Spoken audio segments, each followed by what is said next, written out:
Hello दोस्तों, मेरे channel Dheeraj Porwal and family jungle Medicare में आपका एक बार पुनः स्वागत है।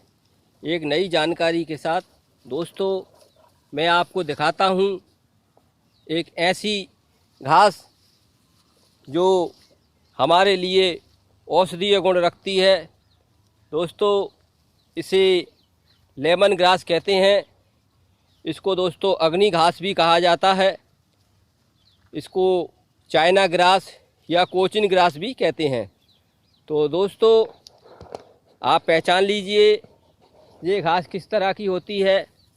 ये देखिए दोस्तों, मैं आपको दिखाता हूँ लेमन ग्रास और इसके क्या औषधीय गुण हैं, ये भी मैं आपको विस्तार से बताता हूँ। तो सबसे पहले दोस्तों आपको लेमन ग्रास के बारे में बताता हूँ। दोस्तों इसको इंग्लिश भाषा में एंड्रोपोगन सिट्राटस कहा जाता है। दोस्तों इसकी पत्तियां लंबी होती हैं, ये भूमि पर फैली हुई होती है जैसा कि आप देख रहे हैं। और दोस्तों ये औषधि गुणों की खान है।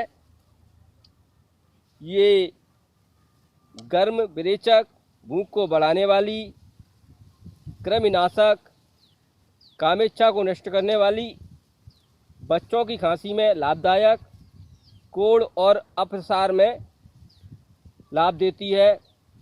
जिनको श्वेत कुष्ठ है उनके लिए ये बहुत ही अच्छी दवा है। तो दोस्तों इसको हम चाय के रूप में उपयोग कर सकते हैं। इसकी चाय बना कर के हम पी सकते हैं। तो ये किस तरह से आपको लेनी है ये मैं आपको बताता हूँ। दोस्तों ये लेमन ग्रास की पत्तियों को आप बारीक बारीक काट करके जिस तरह से चाय खौलाई जाती है उसमें डाल करके आप लेते हैं तो ये हमें शरीर में होने वाली सर्दी, जुखाम, खांसी इनको पीने से दूर होती है। इसके साथ साथ दोस्तों जिन लोगों के सफ़ेद दाग है तो लगाने के साथ साथ दोस्तों अगर हम अंदरूनी रूप से जल्दी फ़ायदा चाहते हैं, सफ़ेद दाग जल्दी ठीक हो जाए, तो लेमन ग्रास सुबह खाली पेट 1 कप हम निरंतर लेते हैं तो इससे हमें सफ़ेद दाग में लाभ होता है। इसके साथ साथ दोस्तों ये एंटीबैक्टीरियल होती है। जिस घर में कीटाणु ज़्यादा पनपते हो, घर में एक अजीब सी दुर्गंध आती हो, तो इसकी पत्तियों को जला करके इसका जो धुआं हम कर देते हैं तो इससे जो निकलने वाली जो सुगंध होती है उससे बैक्टीरिया समाप्त हो जाते हैं और घर का वातावरण बड़ा ही शुद्ध हो जाता है। तो दोस्तों ये इसीलिए इसको धूप घास भी कहा जाता है और ये प्राय गर्मी में प्राप्त होने वाली औषधि है, लेकिन इसको आप गमलों में भी लगा सकते हैं।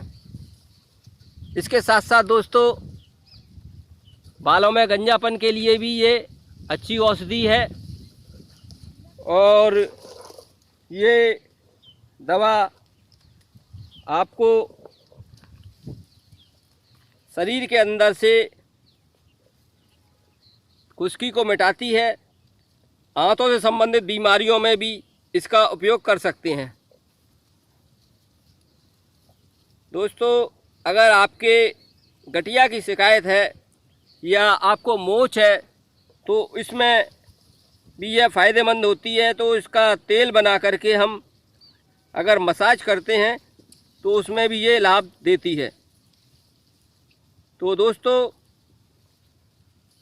इस तरह से अगर हम निरंतर अपने खान पान में इन औषधियों का उपयोग करते हैं तो हमें तमाम बीमारियों से लाभ होता है।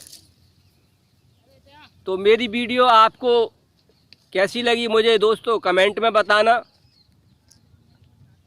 अगर आप मेरे चैनल पर नए हैं तो मेरे चैनल को सब्सक्राइब करना, बेल आइकॉन के बटन को प्रेस करना, और जो लोग मेरे चैनल पर निरंतर बने हुए हैं उनका मैं तहे दिल से शुक्रगुजार हूँ।